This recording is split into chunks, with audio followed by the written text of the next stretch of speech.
Hello, welcome to a new episode of Searching for Happiness with Jasper and Mel.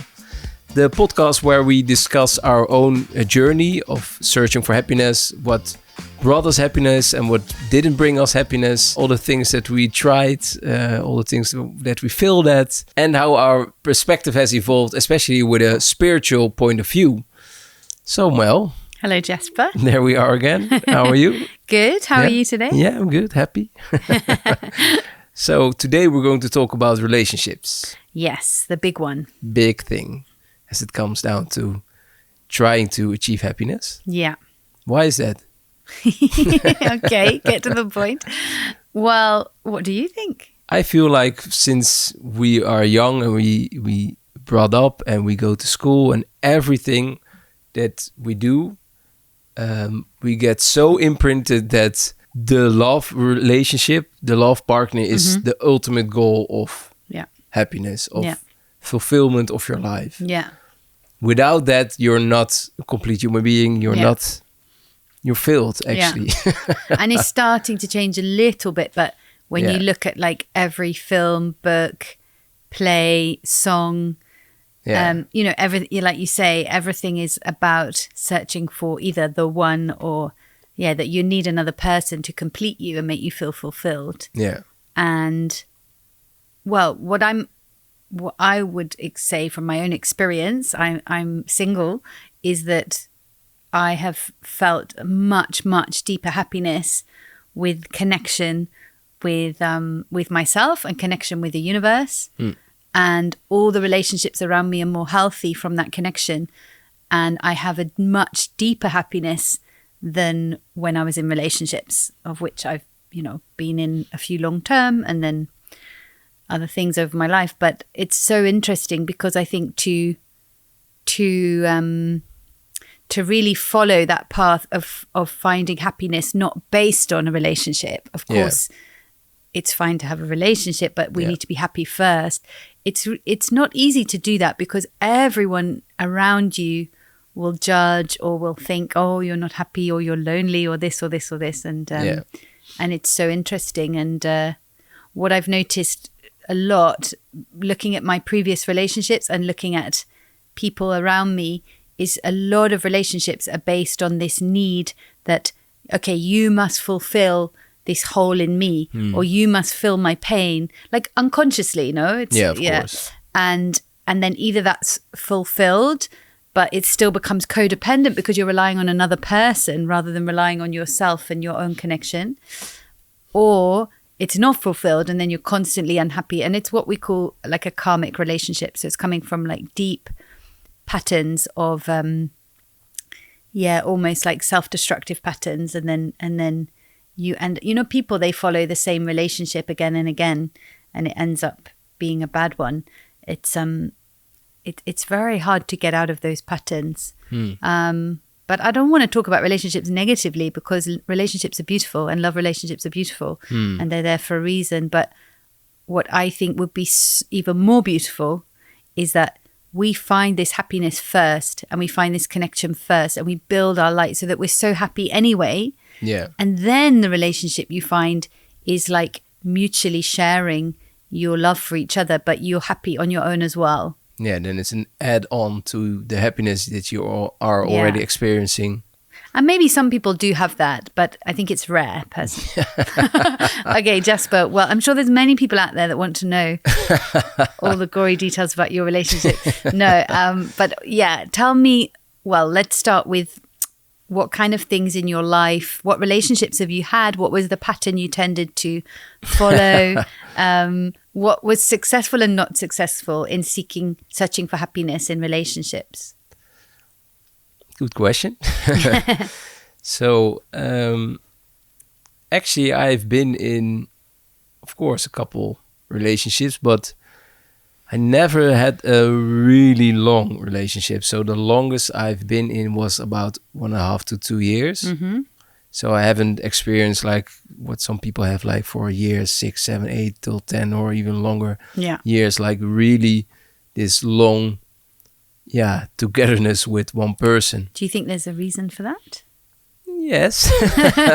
Well, that's one of my patterns in in a lot of relationships that I value my being happy with myself very much. And I think as soon as I started on the spiritual journey, I found that out, that I think it's so important what you just said, that you feel happy with yourself, and from that point you can start a relationship. Otherwise, it's always because you want to fill the lack that you feel inside. Fill the void. Yeah. Fill the void with someone else, and then it's always unconditional then, because then. No, the opposite. It's always conditional. That's what I mean. Sorry, conditional. It's always conditional, because you are always expecting something from the other person. Mm-hmm. And in the beginning, it's like you fall in love, and I think what happens is that you like, we all have this patterns, what you call these karmic patterns, this of negativity and unhappiness with yourself, and then you fall in love with someone, and someone takes away for a moment all those layers and looks to you in a way like you want, that you feel loved from deep inside. And it's beautiful, of course, that it's like you're a mirror for each other, and see you are a beautiful person, and like that's how you feel, right? But then for a while, because then the tricky thing is that then you start to feel dependent on the other person to feel happy, because the other person you think makes you feel that, gives you that feeling. Yeah. And then, in the beginning it's all right, but then he or she doesn't reply like within a day, then you get frustrated, and then it starts to go downhill, I think. And so, I already, when I was, I don't know, at a younger age, halfway my 20s, I felt like, okay, as we talked about last podcast, I want to work on myself and really be a happy person and feel whole in myself before I go in a relationship. And so you knew that even from mid-20s? Yeah. That's definitely quite mature. But then the other side of it is that I didn't go into a relationship that quick, and which also makes that I was maybe a bit too protective of that, and too much like, no, I'm okay with myself, and I don't know, maybe it didn't like open up enough. Yeah. Do you think you were quite judgmental about people, about partners and things? Definitely. I think I was really looking for the perfect partner in that way, and that's why I had short-term relationships. Do you not think it's also like if you don't have that to focus on, which is kind of excitement and pleasure, it's like, oh no, then you have to deal with the real stuff, which is changing yourself, or or boredom, or whatever. It's like something to fill, to like we're saying, you're searching for this real connection, but you don't know how to find it. So this covers up a lot, because like career we talked about last week, you can focus on your career and it covers all the pain. And relationships, or one night stands, or infatuations, or whatever, it covers up a lot of the stuff that we don't want to face, and so we rather focus on that. But then it feels very empty and not fulfilling as well. But on the other hand, I had relationships, and then in relationships you also, I think a good thing is get face with your patterns and your own struggles within yourself. So I think I always was very how you say it, when like with everything I do, when I go for it, I go 100% for it. So when I think, okay, this is it, I'm doing everything to make it successful, also a relationship. But then the thing was that I got a lot of disappointment in relationships, like because I put in all my heart, and then you don't get the how would you say, the reward, or the love back that you expect again from it. And I think in a lot of relationships, before we go on a journey of realizing that we need to change, we always looking that the other person has to change. And what I realized is that you actually can't change people. You can only change yourself, and then the relationship can change, even by just changing one side of it. But especially when we're like immature and younger, we're always thinking, oh well, they need to change this, or they need to or of course I'm not good enough at this. But it's like it's always coming from, it's not coming from the real place of wanting to develop ourselves and because this is a big problem, I think.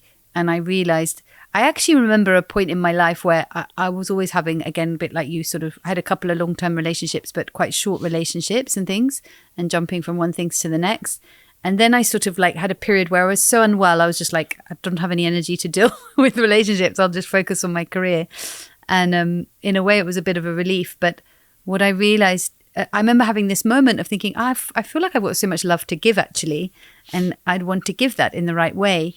But until that point, it's often about receiving. I want to receive this. I need to receive this, because all of us haven't had enough love from parents. It's not that parents do their best, but everyone there's like a lack of love that's been handed down from generation to generation. Yeah. So our parents, like, I don't believe that a human being can give you everything you need. It has to come from the source of life, from the universe.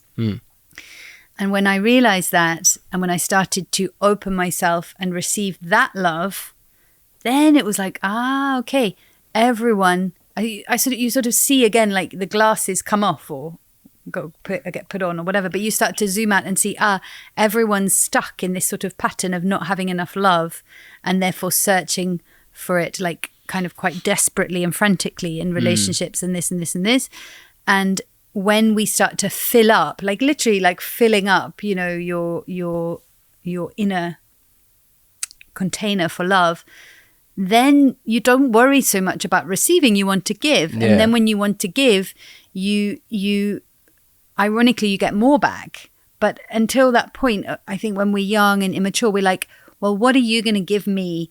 And it's sort of coming from the wrong place, because we're meant to be givers and receivers, but giving first.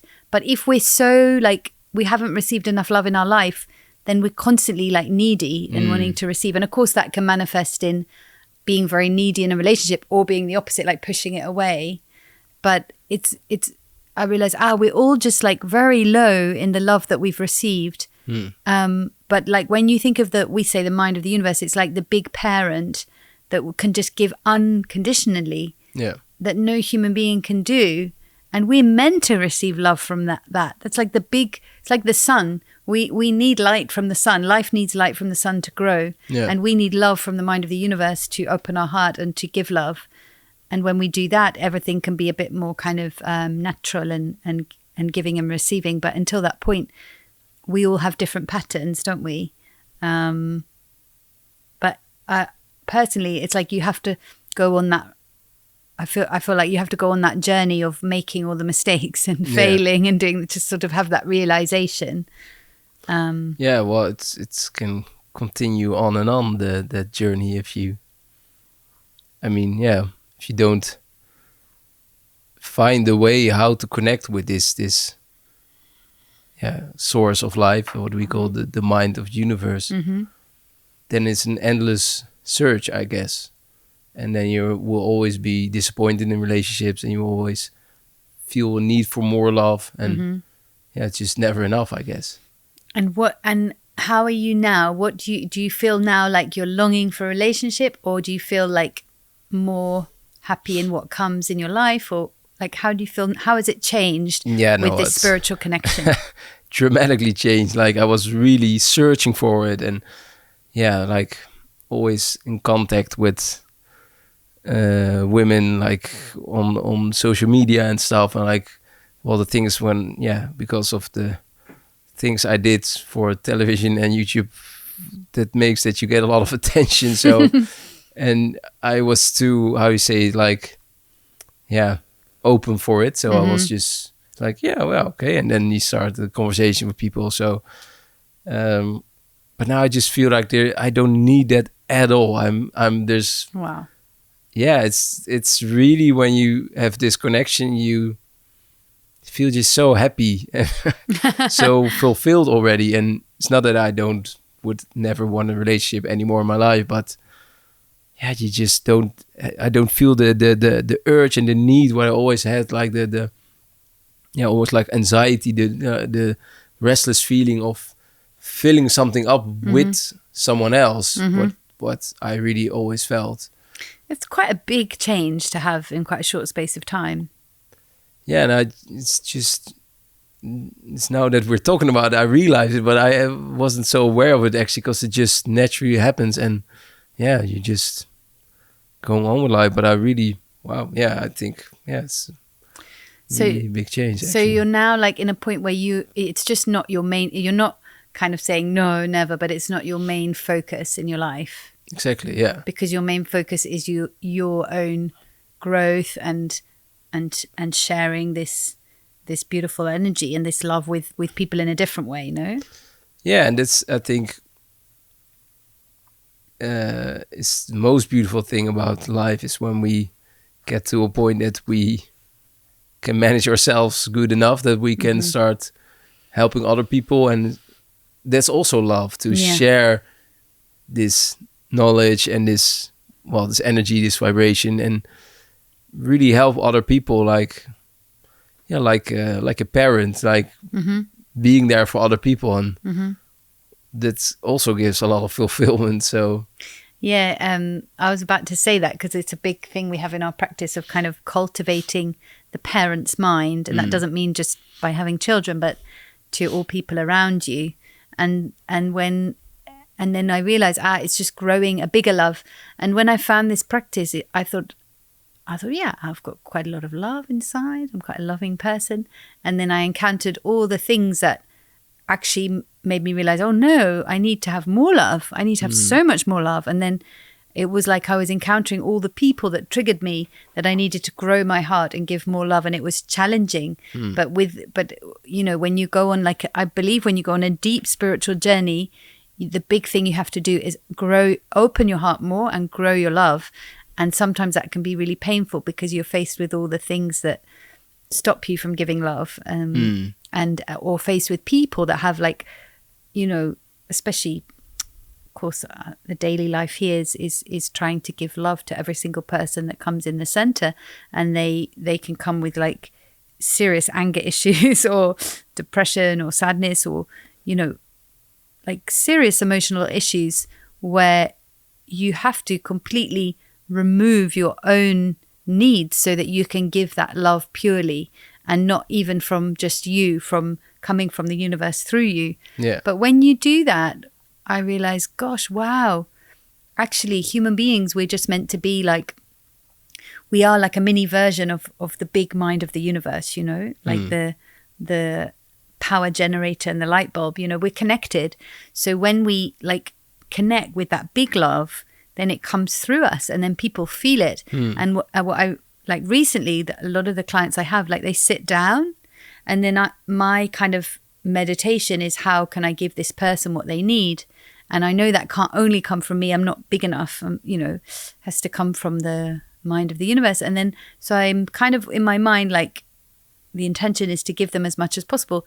They often start crying, and it's not, and they're just talking, and then suddenly they're crying. And what I believe is happening is that vibration of love is touching their heart, and then allowing them to open up and release what needs to be released.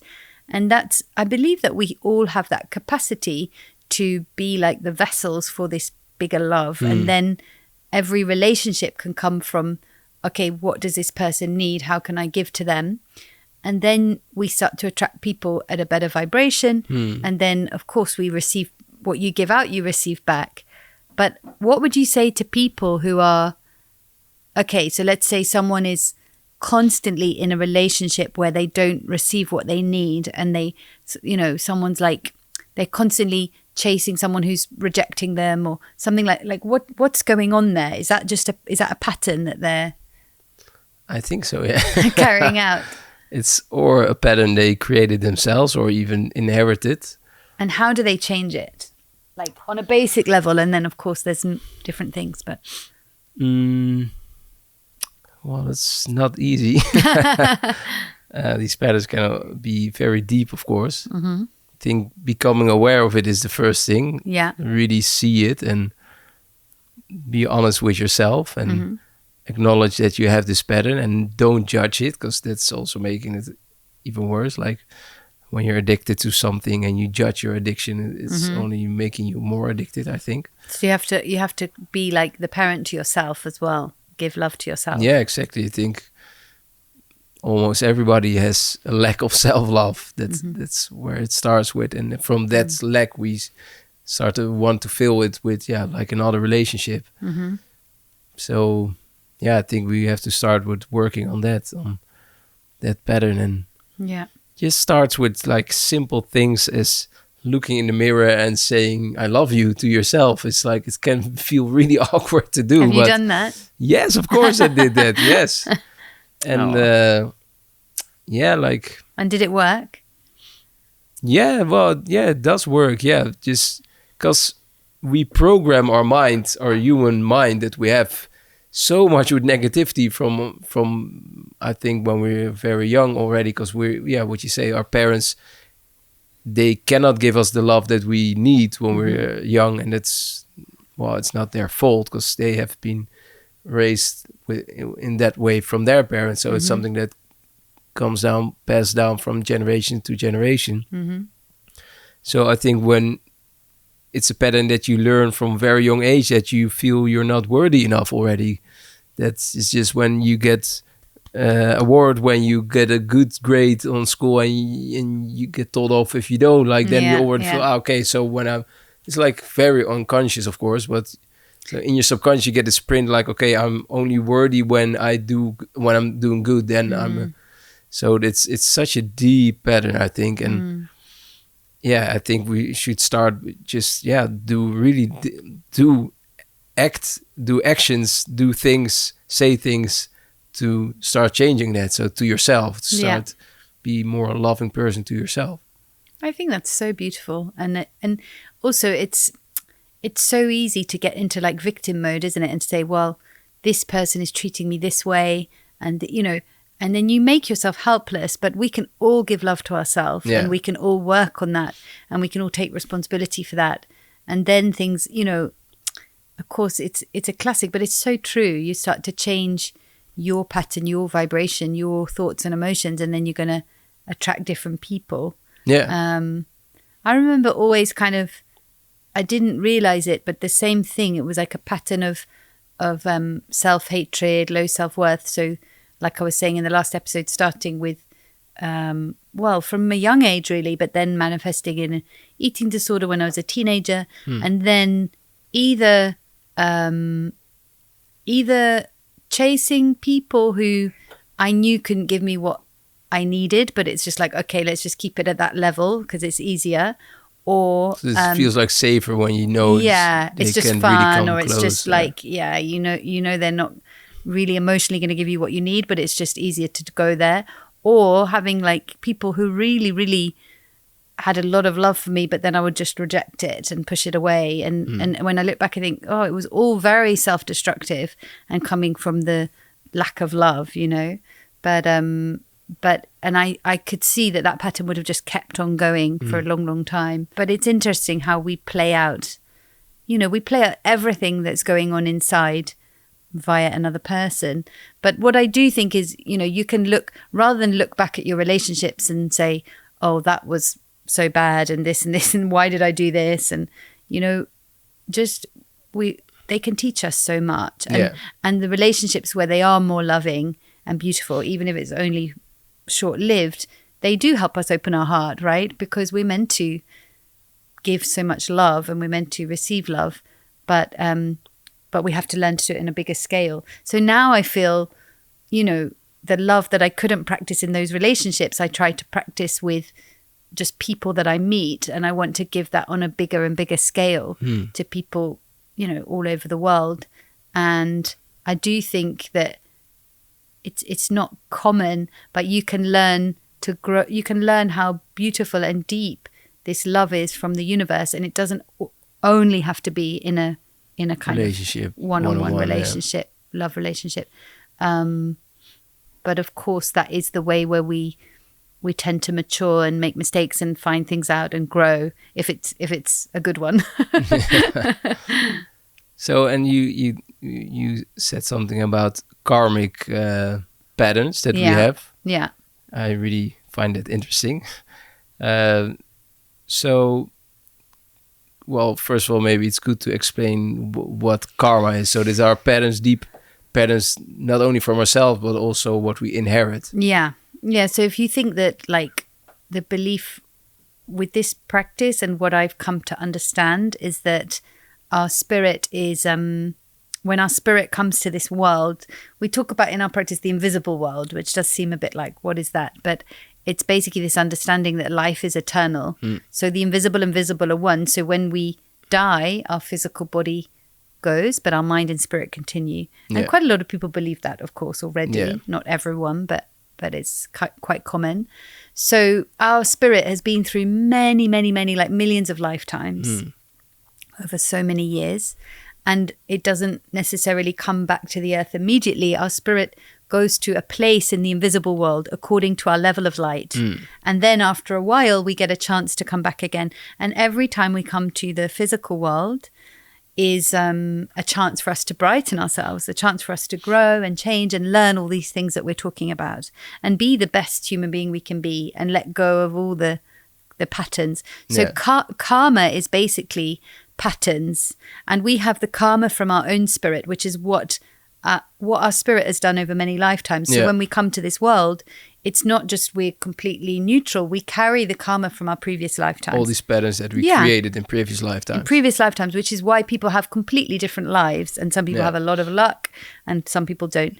And then matched with our own karma from our own spirit is the karma from our ancestors. So ancestors are people in our life, in our family who have passed away. So they no longer have a physical body, but their spirit still exists at a certain level of brightness and their mind still has all the thinking, emotions and desires that they had when they had a body. And then if you imagine that is vibration, and vibration never dies, and every action has an equal and opposite reaction. That's what Einstein says.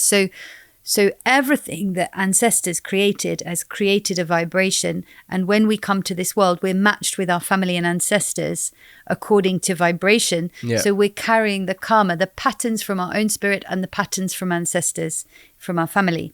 So when you understand that, you realize, okay.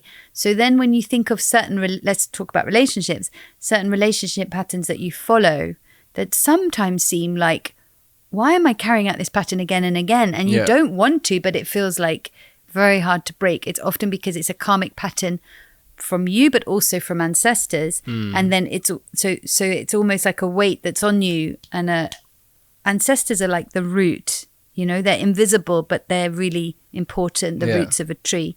And we, the descendants living, are like the trunk and future generations of fruit. So the roots have to be clean and healthy first. But if there's a really strong relationship pattern, like you're constantly in an abusive relationship, that probably happened with ancestors in some way or another that's been passed down. And sometimes that's when it's really hard to break. Because the pattern, the vibration of that pattern is connected with you. It's in you. And even when you come to this world, when your spirit first comes to this world and you're in the baby's body, that blueprint, that pattern is inside of you. And then normally what happens is you start to follow that pattern unconsciously. And then it becomes more of a karmic pattern for you as well as ancestors.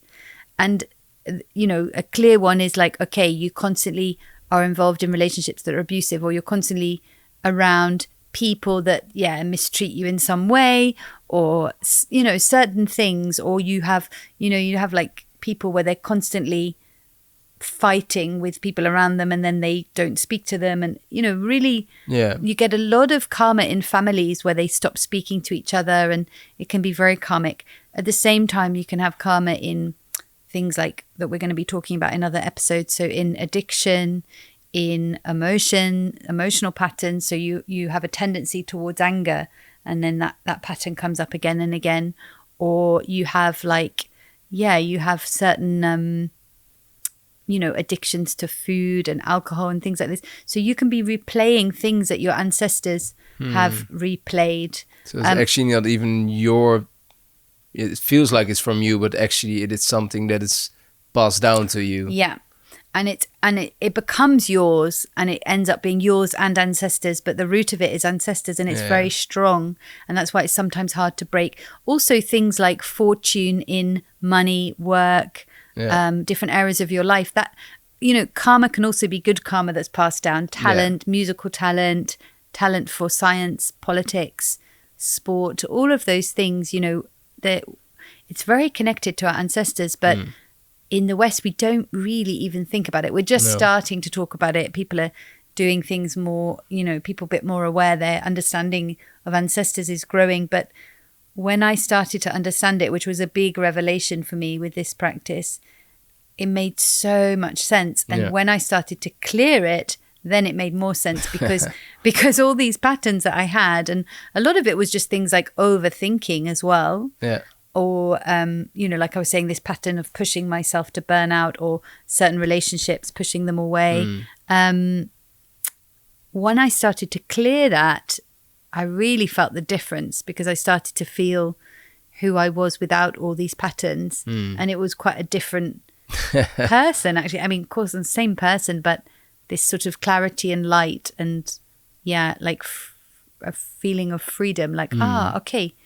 I didn't realize I was carrying all this until it's gone. Yeah, exactly. And I've had many people say that to me, where once they clear the karmic patterns, they start to realize who they are, and that before, wow, they were carrying so much. Because you're used to carrying it. You've carried it your whole life. So it's very interesting to understand karma, because we just understand that it's not only the here and now, you know? And back to relationships. So also to people, they get in a relationship, that is it that they then, because of their karmic, let's say vibration, that's what attracting them to each other. So like what you say, that if you get into an abusive relationship, the abuser has also some kind of karmic pattern, and that attracts the other person to be in the relationship together. So it's almost like like energy, like everything is like a kind of a magnet attracting each other. Definitely. And this is the part that's not easy to accept, because if everything in our life we're attracting because of our vibration, because it's just like a law of nature. Vibration attracts the same vibration. Yeah. You know, what I've come to realize about karma is it is what it is. It's been and done and we can't change it. Well, we can, but we can't change what happened in the past, but we can begin to clear it and work on it and create more light by accepting it, embracing it, and working on the patterns.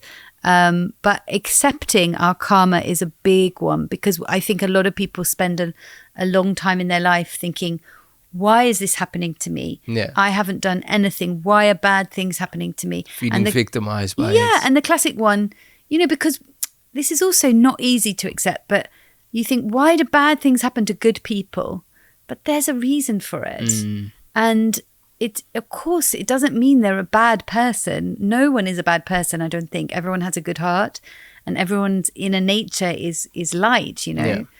But we haven't come to this earth like completely pure and clean and bright. Our spirit is that, but the karma has built up for a long time, and I believe that's what we're here to do, to clear all of that. To clear all of that so that we can, first of all, share our light with the world now, but even more importantly, go back brighter and help our family, help our ancestors, help people around us leave this world in a brighter place and take that into our eternal life, you know. So these days, you know, in my whole life, I just thought, well, what am I doing now? And maybe I think a little bit about the future, but now my mind is often thinking about, well, what can you do for your eternal life? You know, it's really quite major. And then you start to, then I remember a point where I thought, oh no, I have so much karma and I've got this to change and this and this. I must be such a bad person. And I used to get really like quite low or beat myself up. And now I'm very much in the place of, okay, well, this is my karma. And I try and make friends with it and embrace it and laugh at it or smile at it and soften it. And then I'm much more in a place of, okay, let's start from gratitude in every moment. Yeah. Because most times we come to the earth, we can't change our karma. We just have to do our best. But we're in a period of time now, and this is, you know, a bigger thing, but we can change a lot in this period of time. we're in a special time of the universe where the vibration is very powerful. Yeah. And I think a lot of people into spiritual work understand this, that there's a lot moving right now and a lot that is open to change if we want to, if we open ourselves. And if we don't, then we don't. But I believe that's sort of why we're here. So then when you go back to relationships, it's like, rather than, well, how can I just have a relationship and be content till the rest of my life? Well, that's beautiful. Yeah. But what is your spirit really here for? Yeah. So then if you look at each relationship, okay, what is this teaching me? What do I need to change? How can I open my heart more to this person? Whether that's a relationship in your work, whether that's a relationship with your partner, whether your children, your mother, your brother, whatever, then you can start to look at each relationship. Okay, how do I open my heart, give more to this person? And how do I use this person as the mirror to see what I need to change? And they're the best relationships, aren't they? And then it doesn't matter whether the relationship is good or bad, because it's going to teach you what you need to know. Exactly, yeah. Which I believe everything can do. But yeah, the karmic part is quite important to understand, to know why we're in these certain relationships all the time. Well, thank you for all this wisdom. And you too. So we have a question from one of the listeners, from Judith. She had a question about relationships. So she asked, So she said, "Hi, Jasper and Mel. I have a question about my relationship. I feel like my partner and I are slowly drifting apart. We still love each other, but the deep connection we once had doesn't feel as strong anymore. How should I deal with this? And how can I tell if this is just a phase or if it's something more fundamental?" Good question. Good question. Yeah, I think, well, maybe everybody in a relationship comes to this point. That's the newness of the falling in love and everything goes away, and you don't feel the really strong connection anymore. Yeah. I want to pass this over to you first, Jasper. Well, it's let me think about it. Have you been in that place? Yeah, definitely, yeah. And I think it comes down again to what we're talking about, like that we are in a place of needing something from the other person, and think that we also, our mind is creating so much perspective that's it's like a glass. You can have a green glass or a red glass that is changing what is actually there. And what I learned from this practice that we do with Sun Kyeong is that you always, with everything, you should start with gratitude.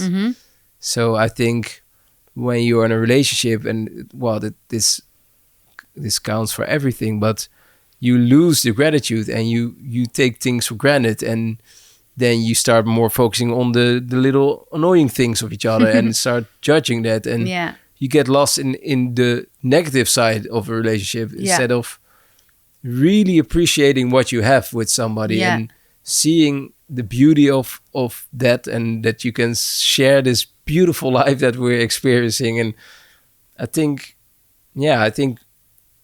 it's so important for a relationship that it starts with feeling grateful for it. And so what a beautiful answer. That you feel like, wow, I'm not in a relationship, but every morning I wake up, I say out loud in my mind, thank you for having this experience. Thank you. And I just come up with a couple of things that I'm grateful for. And then that starts off my day so happy and in a good vibration. You put yourself already in a better vibration, because before I did this, I was always like, oh, there's pain in my back. Oh, it's early. Oh, I'm tired. Okay, I'm going to the shower. Let's take a shower. And then you start off, not in a good vibration. If you just start, that's, for me, it works perfectly. Just start with saying thank you. And you can say to the universe, or whatever you want to call it, we call the mind universe, thank you for giving me this life. Thank you for giving me this opportunity. Thank you for this new beautiful day, for the sun that's shining today. Yeah. Well, whatever it is for you, it can be something small, can be something big. But if you can apply that in a relationship and start write down 10 things about your partner that you're grateful for. Yeah. Just try to express and feel those things. Yeah. And I think that's gonna create such a different connection and vibration in your relationship. Someone once told me, and I think this is so beautiful, that love without gratitude is very like shallow. It doesn't have a lot of depth. But you can't access real love until you have gratitude. So always work on your gratitude first, and then the real love can grow from that. I think that's so beautiful, because like otherwise that love is constantly, it's like, please give me this, and it's very, it's different. But in terms of Judith's question, I also think, you only know if it's, because sometimes relationships do fizzle out and everything has a timing, and, people grow at different levels. Yeah. And if your vibration is changing, Judith, then your partner's is not, then maybe there is a natural break. But the only way you know that for sure is through your own connection with your spirit and with the universe. And so finding that through gratitude, through light, through filling yourself with this beautiful vibration, when you grow that connection and you start to open yourself to who you are and what you need and what this other person needs, then because when we open, we have 3 points. Like this point is to receive light and give light, and it's for our spirit, and this is love and energy in the lower belly. And when you open up this point, which is for your spirit, you start to receive light. So even just focusing on smiling here and saying thank you and saying maybe I am light or whatever in your mind, when you receive light, you receive wisdom and information, and you naturally, your knowing, your intuition, you just know, you have clarity. And it seems like that's what you need right now with this relationship. So rather than focusing on them or focusing on the problem or anything, like Jasper said, focus on the gratitude, but also focus on this bringing in light so that you know inside, okay. And then it might be that you don't know now and you have to give it a bit of time, but you want to wait till that feeling is like, yes, this is actually I've moved on, or he's moved on, or we've both moved on, or no, this is the person I really love and I want to make it work. And okay, then you can kind of, and then of course communication and being open and honest with each other is so important. But doing that from a loving place, not and from a grateful place rather than a judgmental place, which is not easy. If it's been a long relationship, like you said, Jasper, there's often a deep love, but a deep like what's the word? Intolerance to someone's patterns. Okay, well, thank you again. Thank you. Really, went quite deep. Yes. With karma and everything. Yeah. It's an interesting conversation. And if it brings up any questions, then people can write in, and tell us what they want to know. We have quite a special episode next time. Yes, we have a very special guest on our next episode. We'll tell it soon. Well, I mean, you will find out next week. Thank you for listening and watching again. Thank you, Mel. Thank you, Jasper. This was the second episode. Next week we're back with a new and very exciting episode. And let us know if you have any questions you would like to get answered. That's it. And subscribe, like the video, share it with everybody. And we'll see you soon. Bye.